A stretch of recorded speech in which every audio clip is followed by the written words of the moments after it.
Hello, hello, ladies and gentlemen. This is your girl Mitzi, and this is Mitzi. Let's think about it. Today, we are thinking about the imposter syndrome.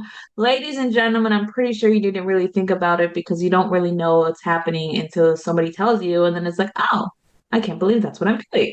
Because once I Googled the definition, I was just like, well, this is definitely not what I thought it was going to be. So I'm so glad that I have Diamond here so that she can give us her perspective on this matter because this is important and we truly need to think about this. So thank you again for coming on my show, Diamond. How are you doing today? I am awesome, and it is an honor to be here. So thank you for having me. Great, great. I know. I'm so glad to have you. I knew that was going to be a great conversation. So I'm just ready to dive in. Let's peel off that band-aid. What does the imposter syndrome truly mean for the ones in the back that don't really know? What can you go ahead and explain it to us? Yeah, absolutely. So for me, and I'm going to use myself as an example, I've been in business for 4 years.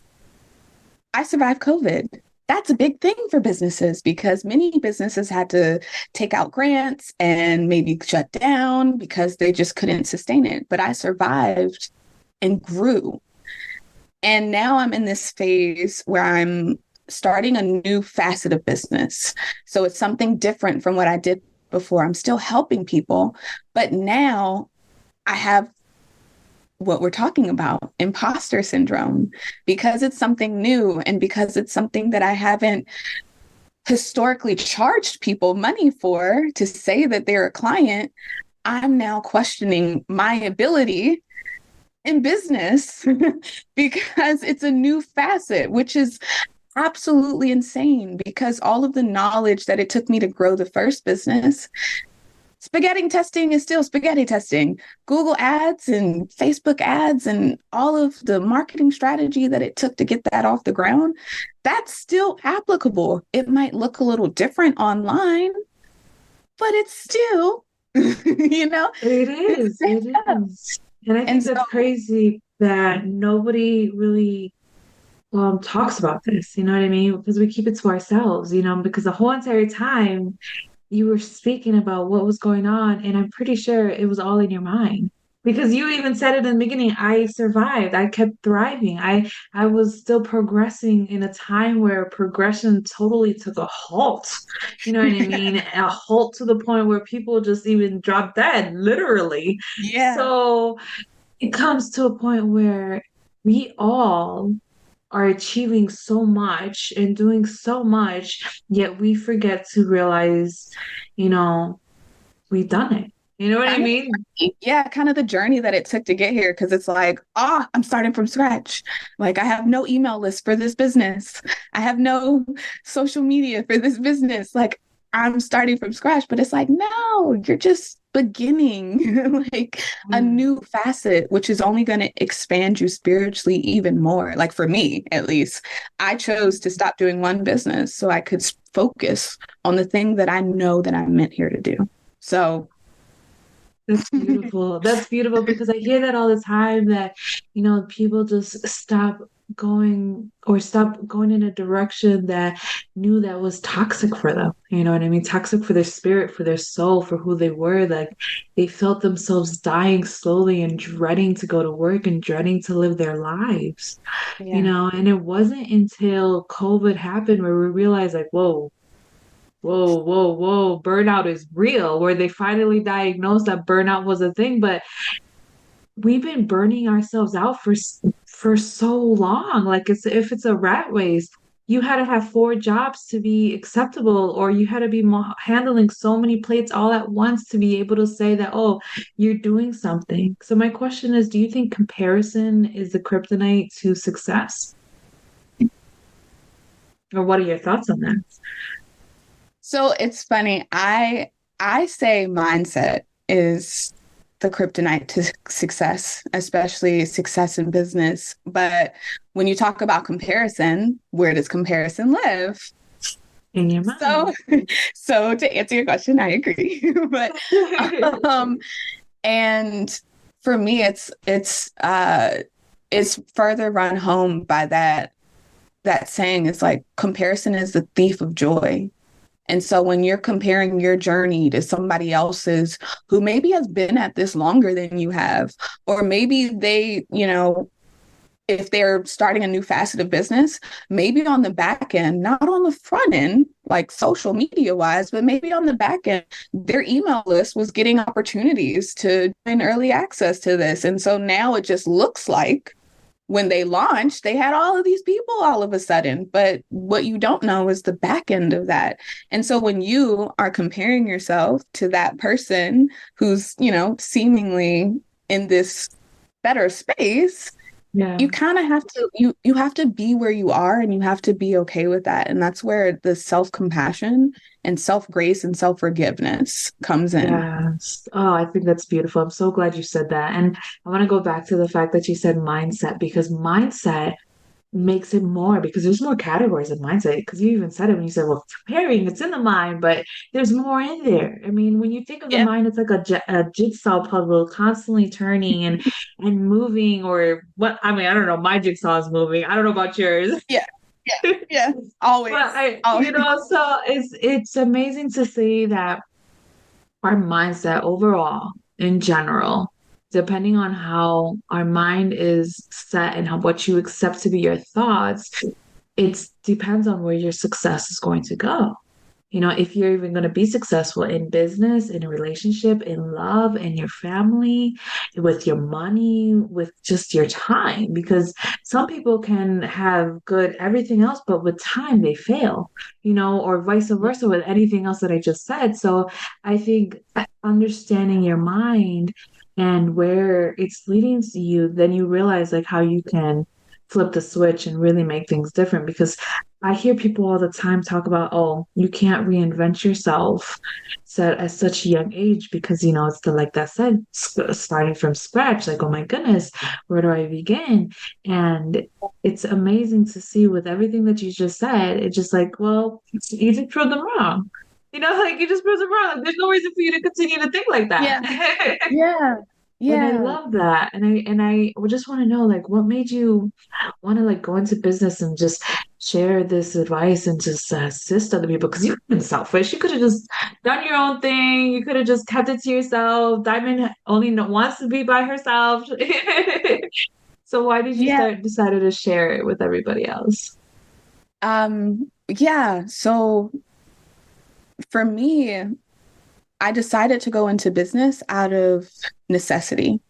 So 4 years ago, I was the general manager of a gym. And when the company lost its lease, I lost my job and I qualified for unemployment. But, well, you're a mom, that unemployment in a 2-bedroom apartment doesn't necessarily work financially. So I did like Uber and Grubhub to kind of fill the gap. But then I was like, I still have to worry about taxes.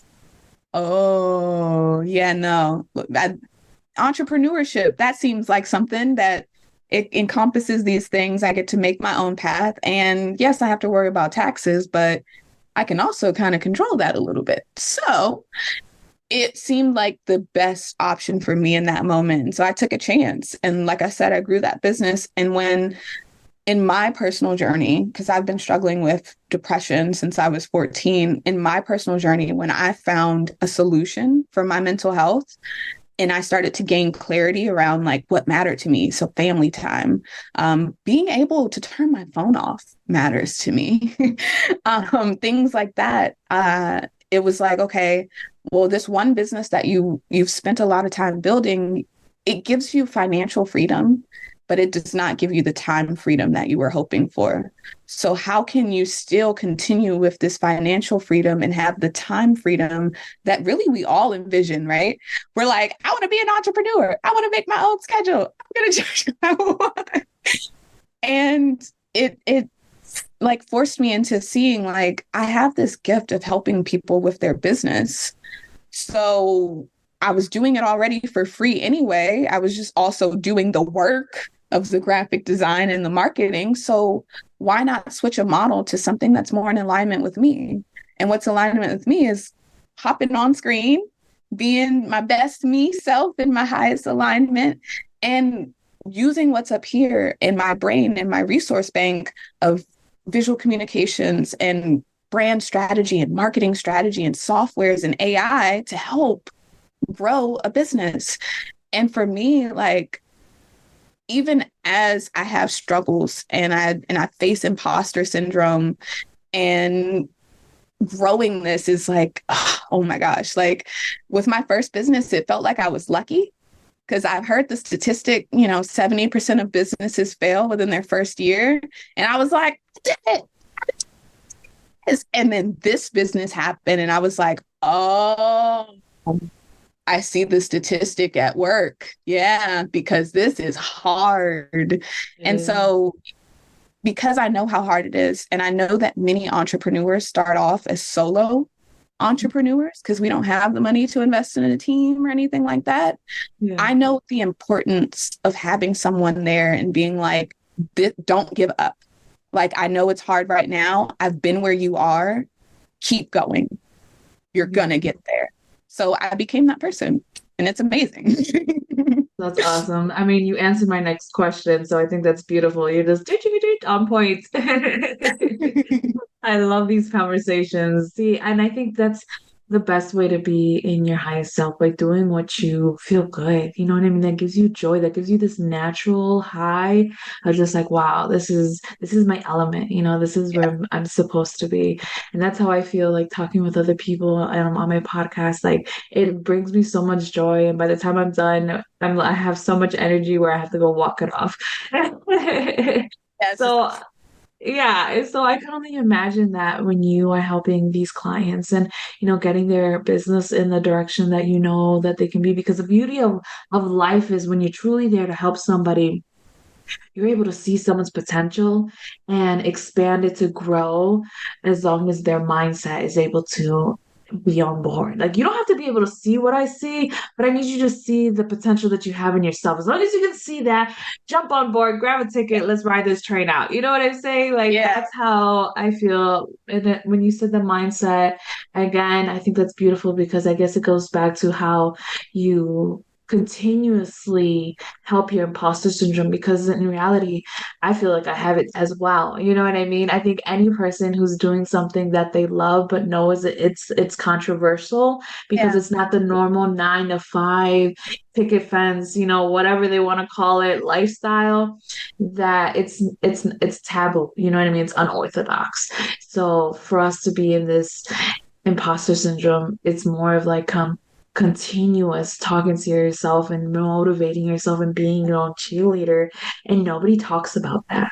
You know what No. I mean? Nobody No, talks about that. nobody I feel talks like this about is a thing that only people who know the struggle, feel the struggle every day, and continue to push on only know that you're your own backbone. Because despite how much you tell people and you interact with people and they can hype you up and love you the way that you want to at the moment, it's not the same because you come back to that imposter syndrome. Am I right? 100%. 100%. Oh my gosh. You just said so much that I I just know. resonated. Oh my gosh. I know, I know. And I think I want to ask you if you could say something to your younger self, what would it be? Like if you could tell your younger self before you were 14, before you got into the depression, what could you tell yourself? Gosh. I would tell myself that it gets better. There will come, and this is like even more personal because I'm like, you're like before, like that Yeah. 14-year-old me. And it's just like it gets better. You are you get an opportunity to be in control of your path because for so many different points in my journey, like whether it was with my mom who was undiagnosed borderline personality, or going into the group home and being a part of the system, which you have no control, and then going into the Air Force where you have no control, and then being a part of the corporate world where you really don't have any control of your progression or anything like that. And so I would just say, like, it does get better. You do get to choose your own path. You just have to make the mindset shift, really, because it's really the fear is the biggest thing that holds people back, or as I like to call it, what if brain, right? Yeah. Because many people have that brain, especially when it comes to something like business. Like, what if I start this business and I'm successful and then nothing? Or what if I start this business and then nothing happens? And you're putting yourself in this future place of like all of the bad possibilities of what could happen, and you don't do it because you're scared at that point because you're living in the future of something that hasn't even happened yet. Yep, yep, that's very true. And one thing I always tell myself is that I could have as many what ifs as I can possibly think of. It's every scenario possible, any subject, every topic, whatever it may be, dictionary, go through it. What if I can do it? But it comes down to if I'm going in the positive side or if I'm going in the negative side. That's one thing I always say because you can always go in the negative side for any and everything. But once you go in the positive, that impossible possibility becomes so possible when you allow your mind to go in the what if in the positive direction. And I think it's an amazing thing to be able to know. And when you said that you would tell your younger self that it'll be okay and things will get better, like I felt that, you know what I mean? I felt that because let's be honest, when we're younger and we're going through a storm, as they say, or a hardship or a struggle or an obstacle, whatever you want to label it, go to your Yeah. dictionary, find Yeah. whatever you find, right? Use those big words, right? Yeah. It comes down to feeling like it's never going to end. Yeah. It feels like it's never gonna end because I know what you mean. I can relate with you. I don't know your story, but my heart knows your heart. You know what I Yeah. mean? And I think that's the beauty of having this communication and speaking with other people is because you can realize like I'm not the only one that went through a hard time. I'm not the only one that struggled. I'm not the only one that hated my parents at a point. You know what I mean? Like Yeah. I'm not the only one. And I think when more people listen to these conversations, they really are able to think about their life, their mindset, the way that they're going, everything, their family, their relationships, like everything in a whole different Yeah. perspective. So I really do appreciate you coming on my show. This has been such a great time. I don't want it to end. I feel like I could talk to you forever, Diamond. Goodness. Same. I'm gonna have to make an excuse to bring you back on the show and talk about another topic because, girl, we can just keep on talking. So, I guess to fully wrap up the show, what can be some lasting words that you can leave my audience off with to truly think about? Yeah, I have three and they all kind of tie into each other. So the first is to feel the fear and do it anyway. Because number two, clarity comes from taking action. And in moments where you feel that fear and that resistance and things seem really hard and uncomfortable, just know that number three, comfort and growth can't coexist. Mic drop. I need to get like a mini mic just so I can drop in these moments because goodness, so many guests have been mic dropping and I have no mic to drop. Oh I'm my appreciative. goodness. Yes, this has been such a great time, Diamond. Oh my goodness. It sucks that the time is ending, but thank you so much, ladies and gentlemen. If you guys want to know more about Diamond, I have her lovely photo on my website. Go into her website. Don't worry, you'll find so much great things about her that you're not going to be disappointed. And if you're in the line of business or you're in this entrepreneurial, however you say it, ship, and you need some guidance or directions, go check her out. Go check her out. She has a sincere soul, and I promise you, she's going to do it out of the goodness out of her heart. And we need more people like that. We need to have that type of community around us so that we can really feel like we're striving because I'm pretty sure maybe just like me and Diamond, it just we had to be our own cheerleaders because the party around us wasn't necessarily cheering us on, but hoping for our downfall. And it sucks that sometimes it'd be like that, but that's when you know that you deserve better and you deserve to continue to move forward. So that's it. That's the show. That's all I have for you. Always, always, always keep digging, y'all. Bye.